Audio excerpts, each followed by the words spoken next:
అందరికీ నమస్తే, welcome back to Shri Sai tutorial. ఈరోజు న్యూస్ పేపర్లో వచ్చినటువంటి విద్యా ఉద్యోగానికి సంబంధించినటువంటి అన్ని అప్డేట్స్ గురించి పూర్తి వివరాలను అయితే మనం తెలుసుకునే ముందు వీడియోని చూస్తున్న ప్రతి ఒక్కరు కూడా తప్పకుండా లైక్ చేసేటువంటి ప్రయత్నం అయితే చేయండి. కొత్తగా చూస్తున్న వాళ్ళు ఎవరైనా ఉంటే సబ్స్క్రైబ్ చేసుకొని పక్కనటువంటి ఆల్ నోటిఫికేషన్ బెల్ ఐకాన్ని క్లిక్ చేయడం ద్వారా నేను చేసేటువంటి ప్రతి వీడియో కూడా మీకు నోటిఫికేషన్ రూపంలోకి వచ్చేస్తుంది. ఇక లేట్ చేయకుండా మన యొక్క మొదటి అప్డేట్లోకి వెళ్తే 10th సెంట్రల్ ఉద్యోగాలు స్టాఫ్ సెలక్షన్ కమిషన్కు సంబంధించి ఎస్ఎస్సి కేంద్ర ప్రభుత్వ విభాగాల్లో పనిచేయటకు 5369 సెలక్షన్ పోస్టుల భర్తీకి అయితే అర్హులైనటువంటి అభ్యర్థుల నుంచి అయితే అప్లికేషన్ అయితే కోరుతుంది. ఇక్కడ ఇన్వెస్టిగేటర్, దాని తర్వాత research assistant, laboratory assistant, junior computer, library cum information assistant, section officer, assistant plant protection officer, తర్వాత junior scientific assistant, draft man, processing assistant, data processing assistant, library information assistant, Hindi typist, sound technician, తర్వాత accountant, planning assistant, technical assistant, senior technical assistant, textile designer, తర్వాత research investigator, technical assistant, assistant welfare administrator, navigation assistant తదితరాలు అయితే దీనికి సంబంధించిన పోస్టులు అయితే ఉన్నాయి. అర్హత వచ్చేసి పోస్టును అనుసరించి matriculation, higher secondary education, intermediate, graduation ఉత్తీర్ణత అయితే సాధించైతే ఉండాలి. వయసు 18 నుంచి 30 ఏళ్ళ మధ్య అయితే ఉండాలి. రిలాక్సేషన్ కూడా ఉంటుంది. ఇక్కడ skill test, computer proficiency test, data entry test, computer పరీక్షల ఆధారంగా దీనికైతే ఎంపిక అయితే ఉంటుంది. ఎగ్జామ్ ప్యాటర్న్ వచ్చేసి పరీక్ష భాగంలో ఇంటెలిజెన్స్ పరీక్షలో భాగంగా జనరల్ ఇంటెలిజెన్స్ నుంచి అయితే 25 ప్రశ్నలు ఇస్తారు, అందుకు 50 మార్కులు కేటాయిస్తారు. జనరల్ అవేర్నెస్ నుంచి 25 ప్రశ్నలు 50 మార్కులు. అదేవిధంగా క్వాంటిటేటివ్ ఆప్టిట్యూడ్ నుంచి అయితే 25 ప్రశ్నలు 50 మార్కులు. ఇంగ్లీష్ నుంచి 25 ప్రశ్నలు 50 మార్కులు అయితే ఉంటాయి. దరఖాస్తులు అయితే ఆన్లైన్ ద్వారా మార్చి 27 వరకు అయితే దరఖాస్తు చేసుకోవాలి. కంప్యూటర్ ఆధారిత పరీక్ష అనేది జూన్ లేదా జూలైలో ఉండొచ్చు. పూర్తి వివరాలకు ఇక్కడ అఫీషియల్ వెబ్సైట్ని అయితే చూసుకోవాల్సినటువంటి అవసరం అయితే ఉంటుంది కంప్లీట్ ఇన్ఫర్మేషన్ కోసం. దాని తర్వాత ఇక్కడ రేపు TPBO పరీక్ష 33,342 మంది అభ్యర్థుల పోటీ. Municipal administration and urban development department, town planning, building ఓవర్సీస్లో కనుక చూసుకుంటే పోస్టుల భర్తీకి నెల 12న పరీక్ష నిర్వహించనున్నట్లయితే TSPSC సెక్రటరీ అనితా రామచంద్రన్ తెలిపారు. ఉదయం 10 గంటల నుంచి మధ్యాహ్నం 12:30 వరకు అయితే పేపర్ 1, మధ్యాహ్నం 2:30 నుంచి సాయంత్రం 5 గంటల వరకు అయితే పేపర్ 2 నిర్వహించనున్నట్లయితే పేర్కొన్నారు. రేపు క్యాట్ టాలెంట్ సెర్చ్ ఎగ్జామ్, ఇక్కడ క్యాట్ రాసేటువంటి విద్యార్థుల కోసం టాలెంట్ సెర్చ్ ఎగ్జామినేషన్ ఈ నెల 12న నిర్వహించనున్నట్లు టైం విద్యా సంస్థ అయితే తెలిపింది. ఉదయం 10 గంటల నుంచి సాయంత్రం 6 గంటల వరకు అయితే 2 స్లాట్ల పరీక్షలు ఉంటాయని వెల్లడించింది. వెబ్సైట్లో యూసీడ్ ఫలితాలండి, ఇక్కడ అండర్ గ్రాడ్యుయేట్ కామన్ ఎంట్రన్స్ ఎగ్జామినేషన్కి సంబంధించిన ఫలితాలు అయితే రిలీజ్ అయినాయి.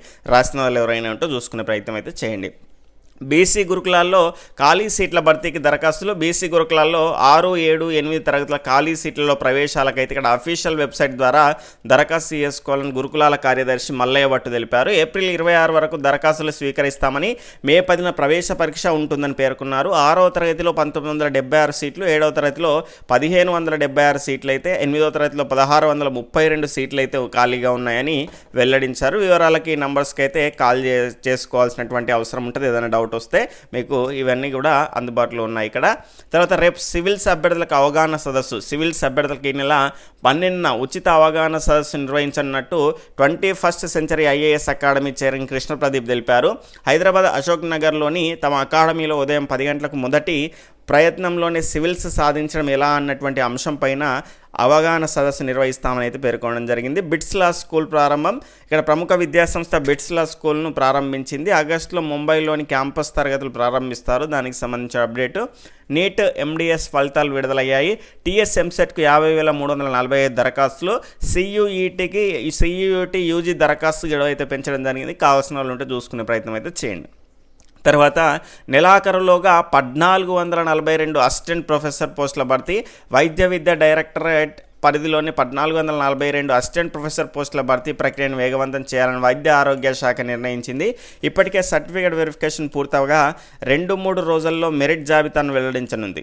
ఈ జాబితాపై అభ్యంతరాలను స్వీకరించి వాటిని పరిష్కరించి ఎంపికైనటువంటి అభ్యర్థుల జాబితాను ప్రకటించనుంది. మొత్తం 34 విభాగాల్లో అసిస్టెంట్ ప్రొఫెసర్లను నియమించనున్నారు. దీనికి సంబంధించిన అప్డేట్ అయితే చూడొచ్చు. తర్వాత అసిస్టెంట్ ప్రొఫెసర్లకు PhD అవసరం లేదు.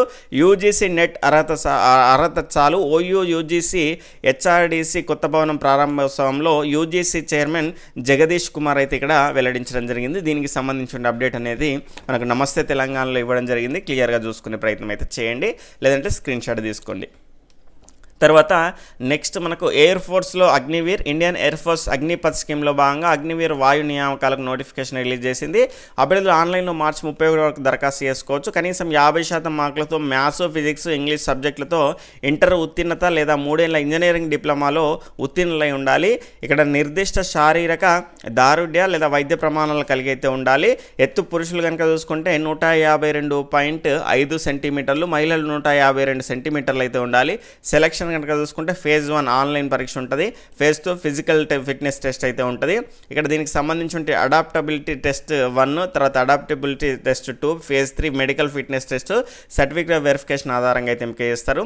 దరఖాస్తులు ఆన్లైన్లో మార్చి 31 వరకు అప్లై చేసుకోవాలి. ఆన్లైన్లో పరీక్షలు మే 20 నుంచి ప్రారంభమవుతాయి. వివరాలకు ఇక్కడ అఫీషియల్ వెబ్సైట్ అయితే ఉంది కదా, అక్కడ మీరు అక్కడ సంప్రదించేసి దానికి సంబంధించిన పూర్తి వివరాలు అయితే తెలుసుకునే ప్రయత్నం చేయండి. ఇక్కడ IOPLలో ఎగ్జిక్యూటివ్ పోస్టులు, హిందుస్థాన్ షిప్ యార్డ్లో ఆఫీసర్కి సంబంధించిన పోస్టులకు అయితే నోటిఫికేషన్స్ అయితే రిలీజ్ అయినాయి. కావాల్సిన వాళ్ళు ఎవరైనా ఉంటే స్క్రీన్ షాట్ తీసుకునే ప్రయత్నం అయితే చేయండి. తర్వాత ఇలా చదివితే నీట్లో టాప్ స్కోర్ వస్తుంది అనేటువంటి అంశంపైన అవగాహన ఏర్పరుస్తూ ఏ అంశాలను ఏ రకంగా చదవాలి అనేటువంటి అంశానికి సంబంధించినటువంటి ఒక అవగాహనను ఏర్పరుస్తూ ఇచ్చినటువంటి ఆర్టికల్ మనకైతే ఇక్కడ వెలుగు న్యూస్ సక్సెస్ వెలుగులో అయితే చూడవచ్చు. అంటే మనకు వెలుగుకు సంబంధించినటువంటి సక్సెస్ ఎడిషన్లో. తర్వాత నిమ్సెట్తో నిట్లో MCA దేశంలోని ఇక్కడ NITల్లో MCA కోర్స్ చేయడానికి ఏటా జాతీయ స్థాయిలో national institute MCA common entrance test NIMCET నిర్వహిస్తున్నాయి. ఇక్కడ ఇటీవల నిమ్సెట్ 2023 ప్రకటనలో వెలువడింది. దీనికి సంబంధించిన అంశం అయితే క్లియర్గా చూసుకోండి, స్క్రీన్ షాట్ తీసుకోండి కావాల్సిన వాళ్ళు. నెక్స్ట్ కరెంట్ అఫైర్స్ సంబంధించిన అంశాలు కనుక చూసుకుంటే సంతోష్ ట్రోఫీ ఛాంపియన్గా కర్ణాటక అవతరించింది. 54 ఏళ్ల తర్వాత ఈ ఫుట్బాల్ టోర్నీలో విజేతగా నిలిచింది. ఫైనల్లో కర్ణాటక 3-2తో మేఘాలయ పైన విజయం సాధించింది. ఇక సునీల్ కుమార్, టెక్కీ ఓరం, తర్వాత రాజన్ యాదవ్ 44వ, తర్వాత కర్ణాటక తరఫున గోల్స్ ఇక్కడ 44, తర్వాత 20 ఈ గోల్స్ అయితే గుర్తుపెట్టుకోండి. దాని తర్వాత ఇక్కడ సంతోష్ ట్రోఫీ అనేది దేనికి అని చాలాసార్లు అడగడం జరిగింది. ఈ రకంగా ఇప్పుడు అలాంటి క్వశ్చన్స్ అయితే రావట్లేదు, కానీ సంతోష్ ట్రోఫీ జరిగినటువంటి సందర్భంలో ఎవరు గెలిచిండ్రు, ఎవరిపైన గెలిచిండ్రు, ఎంత తేడాతో గెలిచిండ్రు, ఆ రకంగా దానికి సంబంధించి 54 ఏళ్ళ తర్వాత అని కూడా ఇక్కడ క్లియర్గా ఇవ్వడం జరిగింది. కాబట్టి దానికి సంబంధించిన పూర్తి అంశాలను అయితే నేర్చుకోండి. ఇక్కడ రెస్ట్ దే ఇరానీ కప్, తర్వాత rest of India Irani cup ఛాంపియన్గా నిలిచింది. 2022 రంజీ ట్రోఫీ ఛాంపియన్ మధ్యప్రదేశ్ని చిత్తు చేసి ఇరానీ కప్ని అయితే నిలబెట్టుకుంది. ఇక్కడ మొత్తంగా మనకు మైసూరు సిల్క్కు GI ట్యాగ్ అయితే రావడం జరిగింది. మేఘాలయ ముఖ్యమంత్రిగా సంగ్మా, తర్వాత త్రిపుర సీఎంగా మానిక్ సాహా, నాగాలాండ్ సీఎంగా నెఫ్యూ రియో, మహిళలకు లాడ్లీ బెహనా యోజన, మధ్యప్రదేశ్లోని బీజేపీ ప్రభుత్వం మహిళలకు ఇక్కడ లాడ్లీ బెహనా అంటే ప్రియమైన సోదరి అనేటువంటి పథకాన్ని అయితే ప్రకటించింది. భోపాల్ సీఎం శివరాజ్ సింగ్ చౌహాన్ ముఖ్యమంత్రి లాడ్జీ బెహనా యోజన పథకాన్ని అయితే ఆన్లైన్లో ఆవిష్కరించింది. నెలకు ₹1000 అయితే దీనిలో భాగంగా అందించనుంది. దీనికి సంబంధించిన అంశము అంటే మహిళా దినోత్సవం సందర్భంగా వచ్చింది కాబట్టి గుర్తుపెట్టుకోండి. తర్వాత రామచంద్ర పాడెల్ నేపాల్ కొత్త అధ్యక్షుడిగా రామచంద్ర పాడెల్ అయితే ఎన్నికయ్యారు. ప్రధాన ప్రచండ నేతృత్వంలో ఇక్కడ దీనికి సంబంధించినటువంటి CPNకి సంబంధించినటువంటి మావోయిస్ట్ సెంటర్తో పాటు 8 పార్టీల సంయుక్త అభ్యర్థి రామచంద్ర తన అభ్యర్థి అయినటువంటి సుభాష్ చంద్ర నెబుహాంగ్ పైన విజయం అయితే సాధించారు. దీనికి సంబంధించిన అప్డేట్. దాని తర్వాత అధ్యక్షుడిగా 3వసారి జిన్పింగ్, తర్వాత మిగిలినటువంటి అంశాలన్నీ కూడా బ్రహ్మోస్ క్షిపణి అయితే విజయవంతం. బ్రహ్మోస్ సూపర్సోనిక్ క్షిపణి భారత నౌకాదళ అరేబియా సముద్రంలో యుద్ధ నౌకపై నుంచి అయితే విజయవంతంగా ప్రయోగించింది. DRDO దేశీయంగా రూపొందించినటువంటి సీకర్ అండర్ బూస్టర్ పరిజ్ఞానంతో పరీక్ష అయితే చేపట్టడం జరిగింది. ఇక్కడ ఆరోగ్య మహిళా పథకాన్ని కూడా చూసుకోవచ్చు. తెలంగాణ ప్రభుత్వం ప్రతిష్టాత్మక కరీంనగర్లో ప్రారంభించింది. 33 జిల్లాల్లో అన్ని వయసుల వారికి 57 రకాల పరీక్షలు అయితే నిర్వహిస్తారు. ఇక్కడ కొంగరా కలాన్లో ఫాక్స్కాన్ ఎలక్ట్రానిక్ ఉత్పత్తి రంగంలో ప్రసిద్ధిగాంచినటువంటి OCU టెక్నాలజీ గ్రూప్నకు చెందినటువంటి ఫాక్స్కాన్ సంస్థ కొంగర కలాన్లో ఉత్పత్తి ఫ్లాట్ని అయితే నెలకొల్పనుంది. దీనికి సంబంధించిన అప్డేట్ అయితే చూడొచ్చు.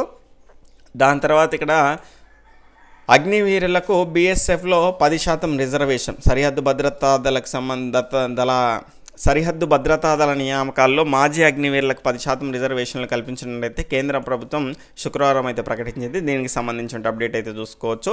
అదేవిధంగా ఈరోజు ఈనాడులో కనుక చూసుకుంటే ఈనాడు ప్రతిభలో జాగ్రఫీకి సంబంధించినటువంటి ముఖ్యమైనటువంటి అంశం అయితే రావడం జరిగింది. అదేవిధంగా నెక్స్ట్ కనుక చూసుకుంటే ఇంగ్లీష్ వర్షన్లో క్వాంటిటేటివ్ యాప్టిట్యూడ్ అయితే ఇవ్వడం జరిగింది. ఇంట్రెస్ట్ ఉన్న వాళ్ళు క్లియర్గా చూసుకునే ప్రయత్నం అయితే చేయండి. బాయ్, టేక్ కేర్, జై హింద్.